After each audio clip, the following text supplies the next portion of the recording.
Hello everyone. तो आज जो हम लोग पढ़ने वाले हैं वो टॉपिक है हमारा बायोजियोग्राफिकल एविडेंस। ठीक है। इवोल्यूशन में जब एविडेंस की हम लोग डिमांड करते हैं तो बायोजियोग्राफिकल एविडेंस क्या होता है, बहुत इंपॉर्टेंट पार्ट प्ले करता है। ओके। तो पहले समझते हैं कि बायोजियोग्राफिकल एविडेंस होता क्या है, ठीक है, और यहाँ पे वर्क कैसे करेगा। तो देखो, एक मिनट। यस। तो देखो, किसी भी स्पीसीज की अपनी एक जियोग्राफी होती है। ठीक है, वो कहाँ पे रहता है, ठीक है, पर्टिकुलर वो डिपेंड करता है और काफ़ी ज़्यादा इंपॉर्टेंट माना जाता है। ठीक है। तो किसी भी स्पीसीज की अपनी जो जियोग्राफी होती है, ठीक है, वो काफ़ी इंपॉर्टेंट होती है। वो उसके हैबिटेट के बारे में बताती है। क्या होती है, काफ़ी ज़्यादा इंपॉर्टेंट है। और वो किसके बारे में बता रही है, उसके हैबिटेट के बारे में बताती है कि वो क्या रहता है, कैसे रहता है, क्या उसका खान पान है, कैसा उसका न्यूट्रिशन है, ये सब डिसाइड करता है। तो अगर कोई भी स्पीसीज जिस ज्योग्राफी में रह रहा है तो वो क्या बताएगा, उसके हैबिटेट, उसके नेचर, इन सबको क्या करता है, डील करता है। ठीक है। तो इसी स्टडी को, ठीक है, तो इसको क्या बोलते हैं हम लोग, स्टडी ऑफ जियोग्राफी, या फिर बोलते हैं study of distribution, distribution of animals and plants, of animals and plants, यानी कि प्लांट्स और एनिमल जितना डिस्ट्रीब्यूट किया हुआ है, ठीक है, पूरे अर्थ पे, ठीक है, ऑन द अर्थ, इसी की स्टडी को हम लोग क्या बोलते हैं, बायोजियोग्राफिकल बोलते हैं। ठीक है, इसी की स्टडी को हम लोग क्या बोलते हैं, बायोजियोग्राफी बोलते हैं। इसको क्या बोलते हैं, बायोजियोग्राफी बोलते हैं। यानी इससे हमको क्या पता चल गया, ठीक है, कि बायोजियोग्राफिकल एविडेंस में हम लोग किसके बारे में स्टडी करते हैं, प्लांट्स और एनिमल्स, वो कहाँ कहाँ पर है, किस जगह पर है, कैसा हैबिटेट है, उसके बारे में हमको आइडिया लगता है, जिसको हम लोग क्या बोलते हैं, बायोजियोग्राफी। तो ये एक इवोल्यूशन का जब होता है, इवोल्यूशन के लिए एक बहुत अच्छा एविडेंस का काम करता है। ठीक है, एक क्या होता है, बहुत अच्छा एविडेंस का काम करता है। तो चलो स्टार्ट करते हैं एविडेंस के फॉर्म में। तो देखो, एक छोटी सी स्टोरी है, ज़्यादा कुछ खास है, इंपॉर्टेंट है, छोटी सी, ध्यान रखना। देखो, जब अर्थ का फॉर्मेशन हुआ था तो हम लोग मानते कि ये तो रहा हमारा अर्थ, है ना, छोटी सी नन्ही मुन्नी सी अर्थ हो गई हमारी। ठीक है। अब इस अर्थ में जो था, आज हम लोग देखते हैं ना कि 7 कॉन्टिनेंट्स है कि नहीं, हमारी अर्थ पे देखते हैं कि 7 कॉन्टिनेंट्स है, एशिया अफ्रीका इस टाइप से, है ना, 7 कॉन्टिनेंट्स देखते हैं। लेकिन पहले ऐसा कंडीशन नहीं था। साइंटिस्ट का मानना था कि पहले क्या था, हमारे पास एक सिंगल लैंड था, जिसको हम लोग क्या बोलते थे, पैंजिया, जिसको हम लोग क्या बोलते थे, पैंजिया बोलते थे। और ये जो पैंजिया था, ठीक है, एक सिंगल लैंड था, एक सिंगल लैंड मास था। ठीक है, एक सिंगल लैंड मास था। ठीक है, यानी कोई कॉन्टिनेंट नहीं, एक सिंगल लैंड का मास, जिसको हम लोग क्या बोलते थे, पैंजिया। अब इस पैंजिया में क्या हो गया, इस पैंजिया हो गया, इसमें ये हो गया, टूट गया। जैसे अभी तुम लोग न्यूज में कभी कभी सुनते होगे कि अफ्रीका जो है वो 2 भागों में टूट रहा है, धीरे धीरे टूट रहा है। तो सेम कंडीशन यहां पर भी हुआ। इस पैंजिया में क्या हो गया, ये छोटे छोटे भागों में टूटना शुरू हो गया। ठीक है, छोटे छोटे भागों में टूट गया। अब ये जो टूटा तो बेसिकली क्या हुआ, ये 6 रेलम्स में फॉर्मेशन हुआ। किसका फॉर्मेशन हुआ, 6 रेलम्स का बात करते हैं हम लोग, इसको हम लोग क्या बोलते हैं, रेलम्स बोलते हैं। 6 रेलम्स का बात करते हैं, ये 6 रेलम्स में टूट गया। तो देखो कौन कौन सा था, तो देखो ज्यादा जानने की जरूरत नहीं है यहाँ पे, मैं बस 1-2 का नाम यहाँ पे लिख देता हूँ ताकि तुमको याद आ जाए। पहला ऑस्ट्रेलियन, क्योंकि ये तुमको जानना है, इसके बारे में हम लोग कुछ एग्जाम्पल्स पढ़ेंगे। ठीक है, ऑस्ट्रेलियन था। ओरिएंटल के बारे में तो थोड़ा सा जानना है तुमको। ठीक है, ओरिएंटल के बारे में तुमको जानना है। तीसरा है तुम्हारा पैलियो आर्कटिक, पैलियो आर्कटिक। चौथा है तुम्हारा इथोपियन।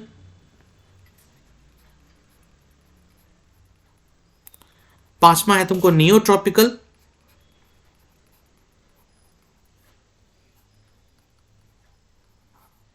छठा है तुम्हारा नियो आर्टिक। चलो मैंने सबका नाम लिख ही दिया आखिरकार, नियो आर्कटिक। ठीक है, तो चलो देखो, ये 6 चीजें थी। ठीक है, ये 6 रेलम्स में क्या हो गया, तुम्हारा पैंजिया टूट गया। ओके। तब क्या हुआ, जब सोचो कि एक बड़े लैंड से तुम 6 अलग अलग लैंड मास में डिवाइड हो गया, यानी हमारे धरती में क्या हो गया, 6 अलग अलग लैंड मास बन गया ना, ऑस्ट्रेलियन बन गया, ओरिएंटल बन गया, पैलियो आर्कटिक हो गया। अब देखो सारे सारे लैंड मास अलग अलग डायरेक्शन में है, अलग अलग जगह पे है। तो जहां जहां अलग होगा तो उनका वेदर कंडीशन भी तो अलग होगा, है ना, उनका वेदर अलग होगा, उनका फिर टेम्परेचर अलग हो जाएगा। है ना, उनका जोन अलग हो जाएगा, है ना। तो इस तरीके से क्या हो गया, उनका हैबिटेट बदल गया, है कि नहीं, उसके अंदर का हैबिटेट बदल गया कि नहीं, हैबिटेट भी बदलेगा, हैबिटेट भी चेंजेस आएगा हैबिटेट में भी। तो अब एक बात बताओ, अगर हैबिटेट में उनके चेंजेस आना स्टार्ट हो जाएगा तो क्या होगा, इसका प्रभाव पड़ेगा कि नहीं, इसका इफेक्ट पड़ेगा कि नहीं, कि वहां के एनिमल्स पे, बिल्कुल पड़ेगा।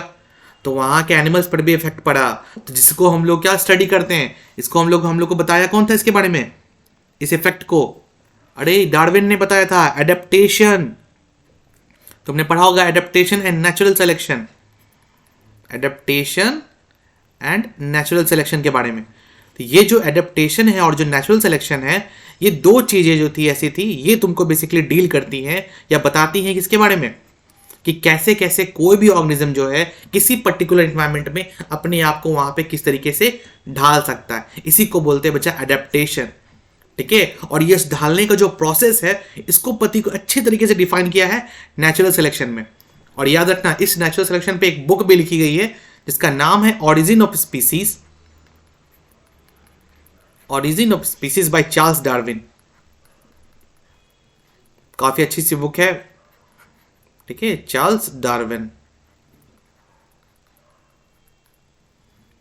Okay, I hope this book you like it. Okay, तो चलो अब आगे पढ़ते हैं, इसके बारे में जानते हैं क्या क्या है इसके बारे में। ओके, तो देखो ये तो हो गया एडेप्टेशन एंड नेचुरल सिलेक्शन। तो देखो जब भी हम लोग एडेप्टेशन और नेचुरल सिलेक्शन के बारे में बात करते हैं, जब भी हम लोग एडेप्टेशन या फिर नेचुरल सिलेक्शन के बारे में बात करते हैं, रुक जाओ, एडेप्टेशन के बारे में बात करते हैं या फिर नेचुरल सिलेक्शन के बारे में बात करते हैं, तो यहां पे हम लोग बेसिकली दो टर्म के बारे में पढ़ते हैं। पहला पढ़ते हैं एडेप्टिव रेडिएशन, बहुत इंपॉर्टेंट है, एडेप्टिव रेडिएशन। और दूसरा है हमारा adaptive convergence, adaptive convergence, adaptive convergence, ठीक है। कन्वर्जेंस, इसका दूसरा नाम क्या है बच्चा, कोई बता सकता है मुझे, एनीवन? एडेप्टिव कन्वर्जेंस के अलावा कॉन्वर्जेंट इवोल्यूशन, इसको क्या बोलते हैं हम लोग, कॉन्वर्जेंट इवोल्यूशन भी बोलते हैं इसको यहाँ पे, ठीक है। चलो अब इन दोनों को पढ़ते अच्छे से। दो टर्म्स आता है हम लोग, एडेप्टेशन जब भी पढ़ेंगे तो दो टर्म आएगा, adaptive radiation and adaptive convergence, जिसको हम लोग शॉर्ट में बोलते हैं कॉन्वर्जेंट इवोल्यूशन। तो चलो एडेप्टिव रेडिएशन से शुरुआत करते हैं। क्या होता है ये एडेप्टिव रेडिएशन? तो देखो क्या है ये एडेप्टिव रेडिएशन, क्या है, species in a geographical area starting from a point and literally radiating to other areas of geography, ठीक है। यानी कहने का मतलब क्या, कोई अगर कोई ऑर्गेनिज्म है, ठीक है, कोई स्पीसीज जो है किसी पर्टिकुलर एरिया से रह के उसको माइग्रेट करके वो किसी दूसरे एरिया में चली जाती है, तो उसको हम लोग क्या बोलते हैं, एडेप्टिव रेडिएशन। यानी क्या हो गया, माइग्रेट करके किसी और एरियाज में ट्रांसफर कर जाना, ठीक है। इसका दो एग्जांपल्स तुमको दिया हुआ है।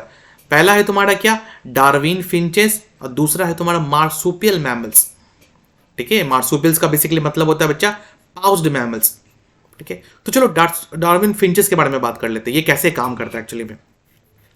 तो देखो तुमने चार्ल्स डार्विन के बारे में जाना है ना, चार्ल्स डार्विन के बारे में तुमने सीखा ना, तो यहां पर चार्ल्स डार्विन के बारे में ही हम लोग बात करेंगे। देखो ये जो एग्जाम्पल है, ये एग्जाम्पल बेसिकली खोज के निकाला था चार्ल्स डार्विन ने, ठीक है। वो क्या कर रहा था, एक छोटी सी शिप लेकर ट्रेवल कर रहा था, उस शिप का नाम था HMS बीएगल, उस शिप का नाम क्या था, HMS बीएगल था उस शिप का नाम, ठीक है। इस शिप के थ्रू क्या कर रहा था, वो ट्रैवल कर रहा था, कौन, हमारा डार्विन, ठीक है। हमारे डार्विन साहब जो है वो क्या कर रहे थे, शिप से ट्रैवल कर रहे थे।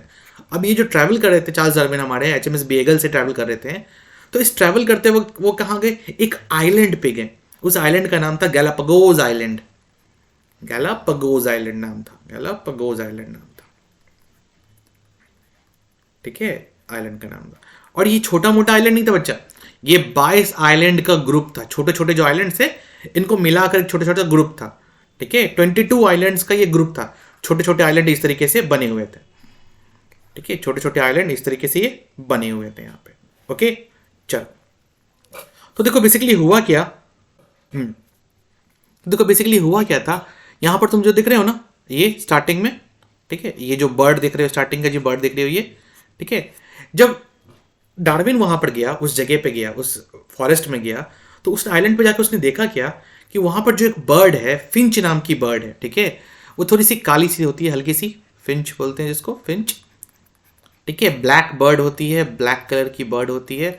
और ये बेसिकली खाती क्या है बच्चा, ये इंसेक्ट खाती है। ये क्या खाती थी, इंसेक्ट खाती थी। ठीक है, जब चार्ल्स डार्विन ने इन सब बर्ड्स को धीरे धीरे देखना स्टार्ट किया तो उसको पता चला क्या कि ये जो बर्ड है, ठीक है, इस बर्ड का, ये जो बर्ड है ना इंसेक्ट वाली, इंसेक्ट खाने वाली, इसी का मॉडिफिकेशन है बाकी स्पीसीज, है ना, इसी की मॉडिफिकेशन है। यानी कहने का मतलब हुआ क्या कि देखो पहले एक आइलैंड पे एक बर्ड थी, ठीक है, एक किसी छोटे से आइलैंड पे एक बर्ड रह रही थी। रुको मैं एग्जांपल से समझाता हूं तुमको। ठीक है, चलो यहां पर देखते हैं। रुको यहाँ पर, चलो देखो यहाँ पे, तो मान लो कि आइलैंड नंबर 1 है, मैं इसको आइलैंड ए बोलता हूँ। ठीक है, अब इस आइलैंड, और यहाँ पर आइलैंड बी है, और ये रहा आइलैंड सी है, और ये रहा आइलैंड डी है। ठीक है, ये सब छोटे छोटे आइलैंड है। तो मान लो इस आइलैंड पे एक बर्ड रह रही थी पहले। ठीक है, और ये खाती क्या थी बच्चा, तो ये बच्चा खाती थी सिर्फ और सिर्फ इंसेक्ट। यानी खाते खाते क्या थी, इसके पास खाने के लिए क्या था, सिर्फ और सिर्फ इंसेक्ट था। क्योंकि उस आइलैंड पर सिर्फ और सिर्फ मिलते क्या थे, कीड़े। इंसेक्ट का मतलब क्या होता है, कीड़े ही ना। तो उसकी जो चोंच थी, उसके जो बिग का जो पैटर्न था, वो कीड़ों को मारने के लिए एडजस्ट हुआ, डेवलप हुआ, है ना। इंसेक्ट जो था वो कीड़ों को मारने के लिए डेवलप हुआ।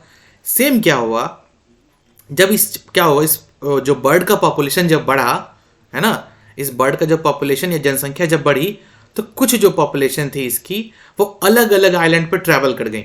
कुछ पॉपुलेशन, कुछ बर्ड यहाँ चली गई, कुछ बर्ड यहाँ चली गई, कुछ बर्ड इस डायरेक्शन में चली आई। तो वो सब क्या हो गया, अलग अलग डायरेक्शन में मूव कर गई, कोई बी में, कोई सी में, और कोई डी में। तो अब जरूरी थोड़ी कि यहाँ पर इस आइलैंड पे इंसेक्ट मिल रहा था तो जरूरी यहाँ पर मिले, नहीं। हो सकता है इस आइलैंड पे उसको फ्रूट्स खाने को मिले, है ना। हो सकता है यहाँ पे उनको वुड्स मिले, वुड से उनका हो जाए। ठीक है, हो सकता है उनको यहाँ पर लीफ के साथ काम करना पड़े। तो जहां जहां आइलैंड पे गई, वहां वहां वो अपने हिसाब से अपने आप को उस हिसाब से ढाल ली, है ना। तो वहां पर क्या किया, नेचर ने उनको फेवर कर दिया, तो वो वहां पे वो सरवाइव कर गई। नेचर सिलेक्शन हो गया उनका, उन्होंने फ्रूट खाया, सरवाइव कर गई। वुड पे क्या हुआ, वुड को पे जिंदा रहना शुरू कर दिया, सरवाइव कर गई। लीफ को खाया, सरवाइव कर गई। ठीक है, तो जिस जिस आइलैंड पे गई, वहां वहां क्या कर गई, अपने आप को उस आइलैंड के हिसाब से अडेप्ट कर लिया, है ना। उस आइलैंड को अपने हिसाब से क्या कर लिया, वहां पे अपने आप को अडेप्ट कर लिया। और इसी अडेप्टेशन के कारण क्या हुआ, नेचुरल सिलेक्शन हुआ। इससे एडप्टेशन क्या हुआ, नेचुरल सिलेक्शन हुआ। और उनकी तुमको क्या आज के टाइम में क्या दिखती है, डिफरेंट डिफरेंट वैरायटीज देखने को मिली, है ना। आज तुमको क्या देखने को मिल रही है, मैं बैक करता हूं, देखना पिक्चर में, देख रहे हो। तो आज तुमको क्या देखने को मिल रही है, 4 अलग अलग वैरायटी, है ना। ये देखो एक, ये देखो दूसरी, ये देखो तीसरी, और ये देखो चौथी। 4 अलग अलग वैरायटीज देखने को मिल रही है। लेकिन सबका एंसेस्टर कौन था, सबका एंसेस्टर थी एक ही बर्ड थी, जो क्या खाती थी, इंसेक्ट खाती थी। ठीक है, लेकिन अगली बार जब वो उनका जो डिसेंडेंट्स थे, उनके जो बच्चे थे, वो अलग अलग आइलैंड्स पे चलते चले गए, और उनमें माइग्रेशन हुआ, और वो वहां पर उस हिसाब से, उस आइलैंड के हिसाब से, उस आइलैंड के हैबिटेट के हिसाब से अपने आप को क्या कर लिया, वहां पे ढाल लिया। ठीक है, इसी को बच्चा बोलते हैं एडेप्टिव रेडिएशन, यानी रेडिएट करके चले जाना, फैल जाना। रुक जाओ 1 मिनट। हाँ, रेडिएशन का मतलब क्या होता है बच्चा, फैल जाना। यहाँ पे देखो नहीं है ना, रेडिएशन सिंपल मतलब समझो, फैल जाना। और फैल गया कि नहीं, 2 एग्जांपल तुम लोग को देखने को मिला, है ना। पहला तो डार्विन फिंचेस, ठीक है। दूसरा था मार्सुपियल्स। देखो मार्सुपियल्स का कंडीशन भी इसी की तरह है। मार्सुपियल्स जो था, तुमको पता था ना, मैंने भी बताया था ना यहाँ पे। रुको मैं बताता हूँ, यहाँ पे बैक करता हूँ यहाँ पे, कि सबसे पहले कितना लैंड था, पैंजिया था एक लैंड, लेकिन बाद में टूट गया 6 डिफरेंट डिफरेंट रेलम्स में। तो उसमें से एक टूटा जो था वो था ऑस्ट्रेलिया। ठीक है, देखो ऑस्ट्रेलिया में जनरली ऐसा नहीं कि वैरायटी नहीं है, ऑस्ट्रेलिया में बहुत सारी वैरायटी है, बहुत ज़्यादा वैरायटी है। ठीक है, वहाँ पे तुमको मार्सुपियल्स भी देखने को मिलेंगे, वहाँ पे तुमको प्लासेंटल मैमल्स भी देखने को मिलेंगे। ठीक है, कुछ मैमल्स के पास प्लासेंटा होता है, उसको हम लोग प्लासेंटल मैमल्स बोलते हैं, और कुछ के पास पाउच होता है, जिसको हम लोग मार्सुपियल्स बोलते हैं। ठीक है, ये तुमको देखने को मिलेंगे। तो इनका कंडीशन भी सेम था, मार्सुपियल मैमल्स का जो कंडीशन था ये भी सेम था। मैं पिक्चर दिखाता हूँ यहाँ पे, देख रहे हो। सब क्या था, मॉडिफिकेशंस के कारण ही आया। ये सब जो बना ना, ये सब किसके कारण आया था, मॉडिफिकेशंस के कारण, यानी एक ही स्पीसीज का डिफरेंट डिफरेंट मॉडिफिकेशंस होता गया और वो नए नए स्पीसीज में कन्वर्ट होते चले गए। ओके, ये देख रहे हैं यहां पे। ओके, चलो, ये तो हो गया एडेप्टिव रेडिएशंस का एग्जांपल। अब बात करते हैं एडेप्टिव कन्वर्जेंस, यानी सिकुड़ जाना। कन्वर्जेंस का मतलब होता है फैलना, नहीं सिकुड़ना। रेडिएशन का मतलब होता है फैलना। अब आते हैं कन्वर्जेंस पे। देखो, ओ ये वाई थोड़ा सा इधर चला गया, ये यहाँ पे होना चाहिए था, चलो कोई बात नहीं। देखो, एडेप्टिव कन्वर्जेंस यहां पर क्या बोल रहा है, when more than one adaptive radiation occurs in A isolated geographical area, यानी कहने का मतलब क्या, एक से ज्यादा एडेप्टिव रेडिएशन होता है कहां पे, किसी आइसोलेटेड ज्योग्राफिकल एरिया पे, तब उसको हम लोग क्या बोलते हैं, एडेप्टिव कन्वर्जेंस बोलते हैं। समझ में आया? एक से ज्यादा होगा तो उसको हम लोग क्या बोलेंगे, एडेप्टिव कन्वर्जेंस बोलते हैं। रुक जाओ यहां पे, ठीक है। चलो, और दूसरा डिफिनेशन क्या बोल रहा है, development of similar adaptive function structure in unrelated group of organism.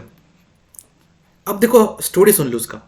तो देखो, जब ऑस्ट्रेलिया जब अलग हुआ था ना, ऑस्ट्रेलिया जब अलग हुआ था तो वहां पर क्या था, उनके पास क्या था ऑस्ट्रेलिया में, अच्छा जब उन पे क्या था, ऑस्ट्रेलिया में बेसिकली रहता कौन था, प्लासेंटल मेमल रहते थे। उनकी जनसंख्या क्या थी, प्लासेंटल मेमल की जनसंख्या क्या थी, ज्यादा थी। प्लासेंटल मेमल्स की जनसंख्या क्या थी, वो ज्यादा थी। ठीक है, लेकिन ठीक है, जब ऑस्ट्रेलिया अलग हो गया पैंजिया से, तो वहां पर क्या आ गया, मार्सुपियल्स भी, कुछ जानवर इंटर कर गया। कुछ मार्सुपियल्स जो कहते हैं वो भी आकर वहां पे रहने लग गए, मार्सुपियल रहने लग गए। तो अब जब मार्सुपियल वहां से यहां पर आए, किसमें, ऑस्ट्रेलिया पे, और ऑस्ट्रेलिया अलग हो गया, तो जो प्लासेंटल जिस हैबिटेट में रह रहे थे, है ना, उनका हैबिटेट जो अलग था, अब मार्सुपियल का तो हैबिटेट अलग था दोनों का, है ना, दोनों का रहना खाना पीना अलग था।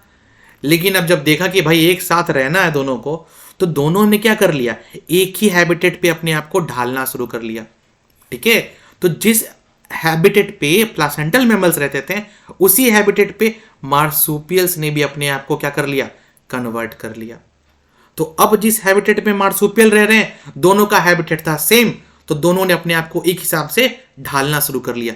अब एग्जाम्पल दिखाता हूं तुमको, ये देखो एग्जाम्पल, प्लासेंटल मैमल्स को देख रहे हो यहाँ पे, ये देखो मोल, और ये देखो ऑस्ट्रेलियन मार्सुपियल, मार्सुपियल मोल्स, देख रहे हो, यानी दोनों का क्या था, पहले इसका हैबिटेट क्या था, अलग था। दोनों का जब हैबिटेट सेम हो गया, है ना, हैबिटेट सेम हो गया, तो दोनों ने क्या कर लिया, मार्सुपियल ने क्या कर लिया, मार्सुपियल ने अपने आप को अडेप्ट कर लिया। मार्सुपियल ने क्या किया, अडेप्ट कर लिया। ठीक है, अडेप्ट कर लिया। ठीक है, किसके हिसाब से, नेचर के हिसाब से। ठीक है, वहां पे नेचर जो था वहां उसके हिसाब से, जिसने क्या हो गया, नेचुरल सिलेक्शन हो गया, नेचर ने इनको क्या कर लिया, सेलेक्ट कर लिया। उसी तरीके से देखो नमबैट, एंट ईटर, ये भी एंट खाता है, ये भी एंट खा रहा है, क्योंकि उस हैबिटेट में जहां पे इन दोनों रह रहे थे, वहां पे दोनों का दोनों क्या है, ठीक है, जिस हैबिटेट में दोनों रह रहे हैं वहां पर क्या है, एंट होगा फूड के लिए, सिर्फ फूड के फॉर्म में क्या था उनको, फूड के फॉर्म में क्या मिला, सिर्फ एंट मिला। तो दोनों अपने आप को क्या कर लिया, ढाल लिया। है दोनों अलग अलग, दोनों स्पीसीज अलग है, लेकिन एक हैबिटेट में ढालने से क्या हो गया, उनके फेनोटाइप में चेंजेस आ गया। एक हैबिटेट में रहने के कारण क्या हो गया, उनके फेनोटाइप्स यानी फिजिकली चेंजेस आ गया। फेनोटाइप यानी उनमें क्या हो गया, फिजिकल चेंजेस आने शुरू हो गए, फिजिकल चेंजेस आने शुरू हो गए। जैसे कि एग्जांपल देखो यहाँ पे, नंबर एंड हीटर का देख रहे हो यहाँ पे, इनकी जो आगे के जो होते हैं ना, जिसको क्या बोलते हैं, स्नूट बोलते हो। ठीक है, एंट हीटर का जो स्नूट होता है वो लंबा होता है, इस तरीके से होता है, ताकि एंट्स को क्या कर सके, दूर से ही कैच ऑन कर सके। तो सेम कंडीशन नंबैट कैट का भी होता है। इनका देखो इस तरीके से होता है, देख रहे हो, है ना, ये देखो, देखा, ये भी इसी तरह से खाते हैं, ये भी इस तरीके से लेते हैं। यानी दोनों ने क्या कर लिया, अपने आप को उस हिसाब से क्या कर लिया, ढाल लिया। दूसरा एग्जांपल देखना है तो ये देखो, फ्लाइंग फैलेंजर और फ्लाइंग स्क्वायरल, है ना, दोनों में क्या काफी फिजिकल सिमिलरिटीज दिख रही होंगी दोनों को, है ना, काफी ज्यादा फिजिकल सिमिलरिटीज है कि नहीं, क्यों, क्योंकि दोनों ने एक दूसरे को उसी हिसाब से ढाल लिया। ठीक है, इसको बोलते हैं एडेप्टिव कन्वर्जेंस, यानी एक हैबिटेट के रहने के कारण दोनों स्पीसीज, अलग अलग स्पीसीज ने उस हैबिटेट के हिसाब से अपने आप में फिजिकल चेंजेस ले आए। ठीक है, आई होप ये तुमको समझ में आ गया होगा, काफी अच्छे एग्जांपल्स है ना। ओके, तो चलो मिलते हैं नेक्स्ट लेक्चर में। Thank you, bye bye bye everyone.